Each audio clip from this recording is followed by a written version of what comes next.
Perkenalkan, nama saya Jesslyn dari kelas RPL 11. Jadi di video ini saya mau mengerjakan soal latihan bab 3. Sama seperti kemarin ada soal pilihan ganda dan isian. Sekarang kita mulai dari soal pilihan ganda.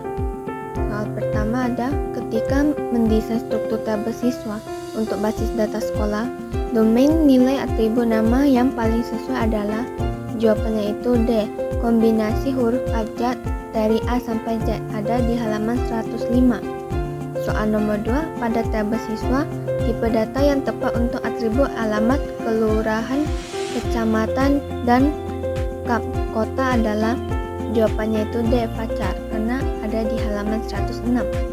Soal nomor 3, pemilihan tipe data yang paling sesuai untuk atribut jenis kelamin atau JK pada tabel siswa adalah, jawabannya itu B.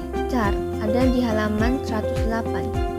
Soal keempat, jika di basis data sekolah terdapat tabel guru, atribut yang domainnya dapat diatur menggunakan constraint check-in adalah, jawabannya itu A.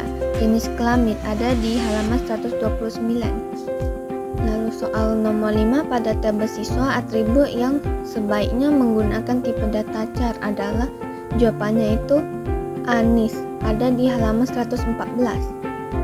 Soal nomor 6, perhatikan constraint atribut berikut. Not null, unique, check like. Pada tabel pelanggan terdapat sebuah atribut email. Perusahaan menyadari tidak semua pelanggannya mempunyai alamat email. Berdasarkan pilihan constraint di atas, constraint yang selalu digunakan untuk atribut email tersebut adalah, jawabannya itu C. 2 dan 3, yaitu unique dan check like, ada di halaman 131. Soal nomor 7, pada DBMS MySQL sudah dibangun 3 basis data, yaitu basis data toko A, toko B, dan toko C. Jika Anda ingin menambahkan sebuah tabel ke basis data toko A, perintah SQL yang dapat digunakan untuk menggunakan basis data toko A adalah, jawabannya itu A. Use toko A. Soal nomor 8, perhatikan statement SQL berikut. Silinder integer 4 not null. Cek silinder in 1000, 5000.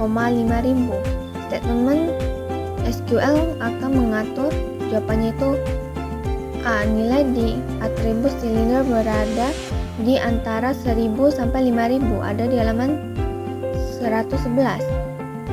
Soal nomor 9, pada tabel guru di basis data sekolah, manakah atribut yang dapat diatur untuk menggunakan constraint check between? Jawabannya itu A. Gaji, ada di halaman 76 dan 128.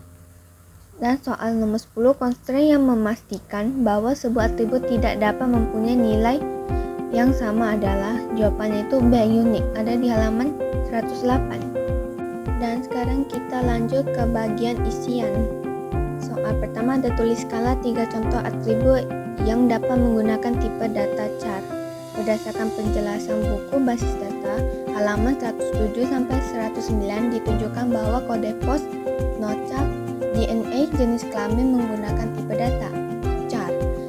Dan soal kedua, kapankah constraint check-in digunakan? Berikan 3 contoh atribut yang dapat menggunakan constraint tersebut. Berdasarkan penjelasan buku basis data halaman 129 sampai 130, terdapat contoh check-in yang jenjang pendidikan, bahan bakar, dan status mobil. Dan soal ketiga, sebuah tabel pembayaran digunakan untuk menyimpan catatan pembayaran uang SPP dari siswa.